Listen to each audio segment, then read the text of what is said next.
Hello, everyone. Welcome to Andale Homestead. I'm Ann, and I'm so glad that you're here. Today, I have a special friend of mine, and I wanted to interview her a little bit on her back porch. She's getting ready to move out of this beautiful scenery, but I did want to interview her so that you could share a little bit of your life and things that are going on. So, first of all, what is your name? Jewel Chesson. Jewel Chesson. And Jewel, you have a YouTube channel.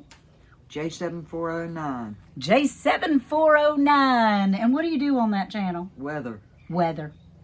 And she has a video almost every day. Right now, though, it's very sporadic. 3 or 4 days might go by, I might not have one, but if I see something in halftime and I know it's might be detrimental to people, like Tropical Storm Tammy has turned into a Hurricane Tammy now, which it wasn't expected to do until after it got past the lesser islands, lesser Antilles. So she's really good in the weather, y'all. But now you need to check all her of out. those islands, a lot of them are under a hurricane warning. Okay. So today I did one, and I put up as much as I've had time to do just to keep people aware and safe.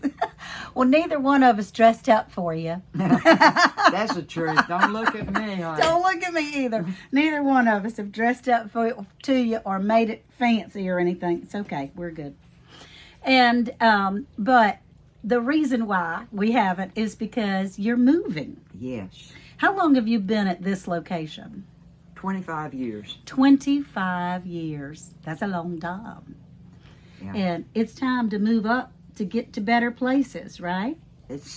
Well, in the condition that I live, my body is in, it's better for me to move because I'll be in a much safer environment. Safer environment. I don't have to worry about preparing for the hurricanes as much. We still got to prepare, don't get me wrong, folks, Right. But it's like, as you can see, I'm like 6 Inches. feet 6 feet from the water right now, and it's like, when we have a hurricane, it's bad. It comes up in my house, and Inside her home. I don't have to worry about that now. Her door's actually been blown open while the water was coming in. I wanted to absolutely shoot her for staying here for that one, but Yeah, that has happened. In Florence, the water, not the wind, but the water was so heavy, it knocked down my kitchen door, and waves were coming in my house.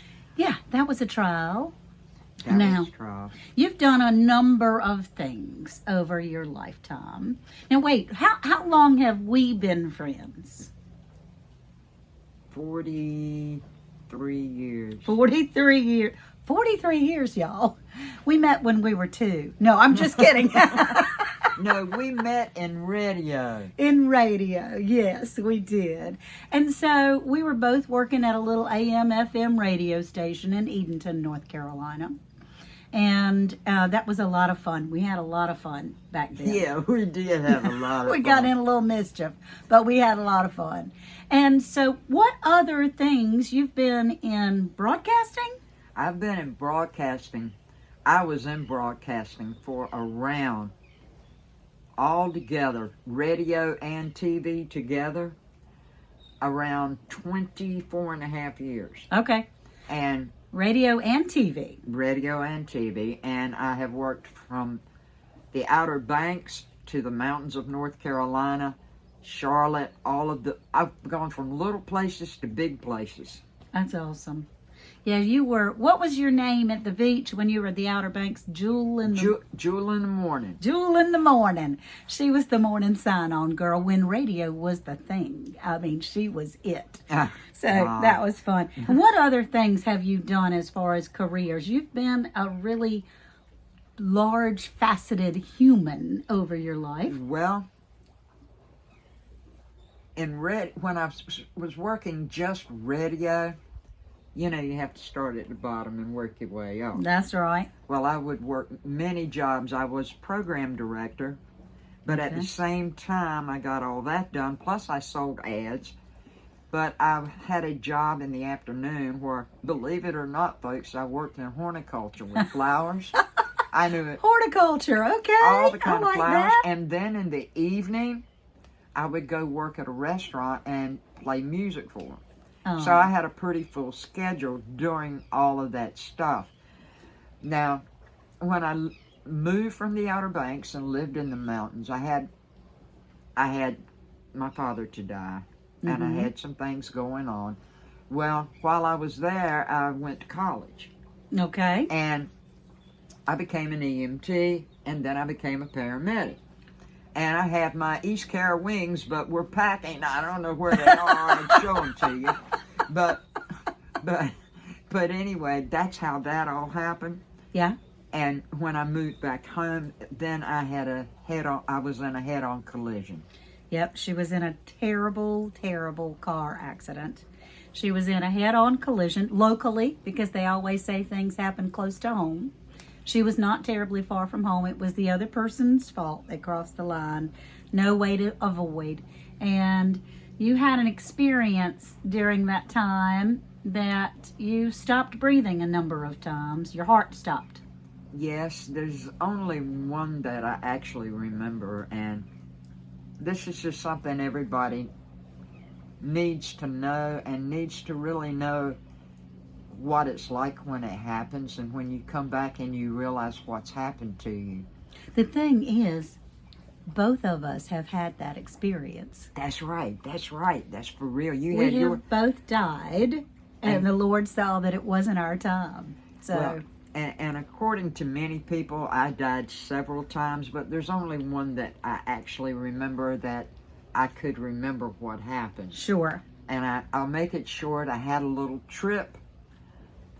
I was at this beautiful place with a lake and trees around it with moss in them and a little stone bench under one of the trees. Now, off in my peripheral sight, I could see something, but I can't tell you what it was. Mm-hmm. I'm not saying it was heaven. I don't know what it was. I can't really tell you. What really got me was this lake and the trees, the bench, and it had stones around the lake. I had the clothes on I had on in the truck. Oh, my goodness. As I had my wreck. I had a baseball cap that had Tater Gump on it that got thrown out of the car, but it was on my head when I was at this place. Well, that's amazing. I started running towards the lake, and so far as my health, I felt like I was 10 years old. Oh. Never felt so much better. And as I started towards the lake, that is when I heard this voice. This is what it said over and over. Keep the faith, have patience, which I didn't have, and everything would be all right. If I heard it once, I heard it 100 times. So I just took off, started pulling branches back and walking across that lake. And let me tell you, God's got a sense of humor. He made me walk around that entire lake. And when I got back, the very last tree, when I pulled a limb down, there was a big white light. I was back in my truck, my eyes were open, but my entire body was numb from my head all the way down. Yeah. And this is what I call my soul coming back to me, because I could feel tingling in my head as it went all the way down my body and awoke in my body. Isn't that amazing? God is so good. God is so good. All right, so from that accident, most of Jules' bones were broken or crushed.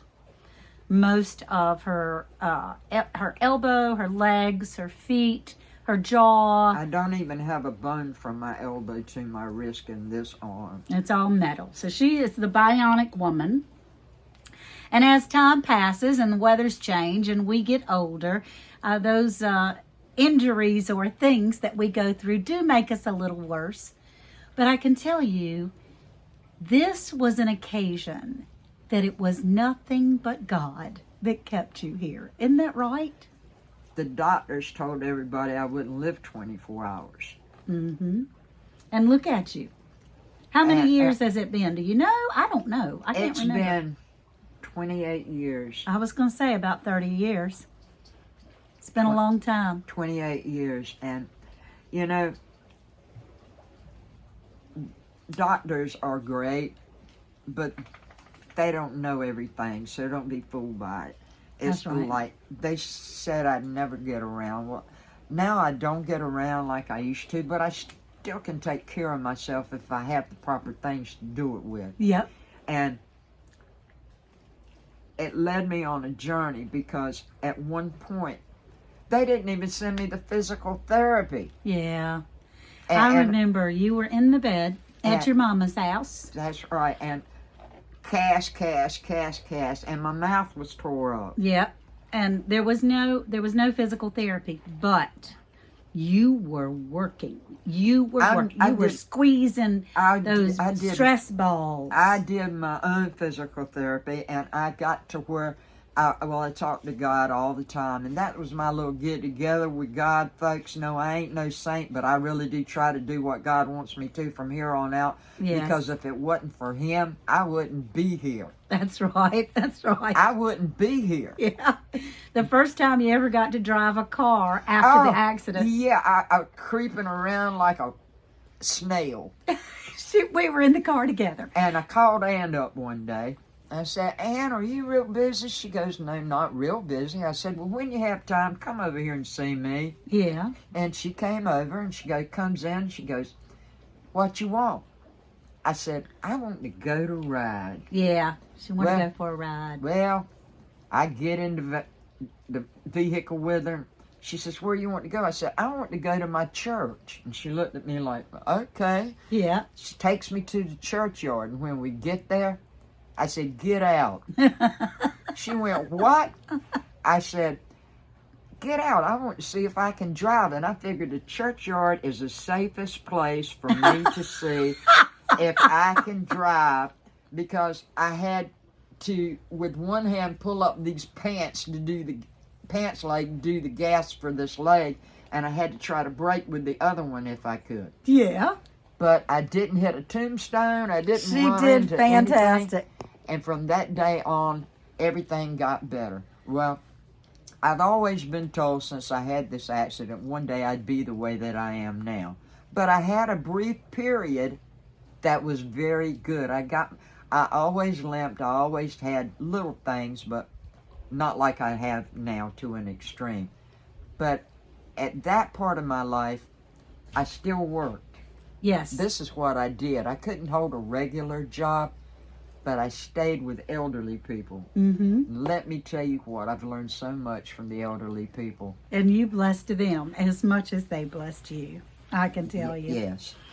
So what we're doing is I'm over here each day. We're trying to get Jewel 25 years all together, packed up, moved to a new apartment, which is going to be fabulous. A nice new apartment, which will be much safer for her, very close to the hospital to be able to help with her medical condition and so forth. But I wanted to share how the blessings are that have come, even though we have aches and pains. I've started this campaign of Yes, I Can. And I got to tell you, my friend here, Jewel from J7409, walks with a walker. She walks with a cane. She's in a wheelchair most of the time. But as we've been packing, yes, she can. She has still participated. Yes, that goes. No, that doesn't. Hand that to me. I'll clean that off. Let me put that in a bag. Okay, Dale, let's do so and so and so. She's very involved. And it's because she has not given up. She's not allowed the shape of her body to keep her from doing something every day. So I want to tell you, Jewel, yes, we can. Thank you so much for being here with me. Thank you so much for helping me, and thank Worth. And I thank everybody who has helped me in any way, big or small, because I couldn't make this move by myself if it weren't for people like you. But you don't have to, because we're stronger together. Well, all right. Thank you so much. You're welcome. Now, I have a closing Bible verse. Do you have a particular Bible verse that you like? I didn't ask you about this. This has been very impromptu. About 5 minutes ago, I said, Jewel, I want to interview you. And she went, oh, okay.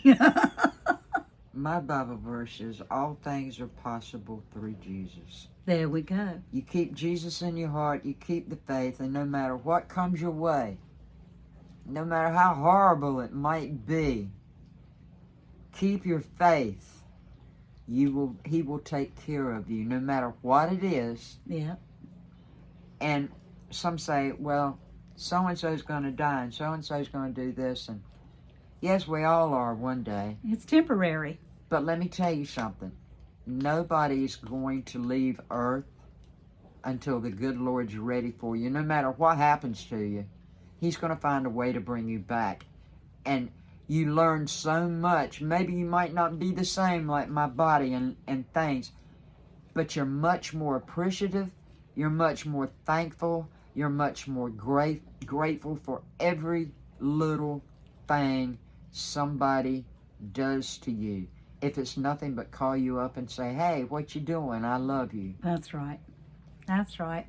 So we know that all things are possible through Christ.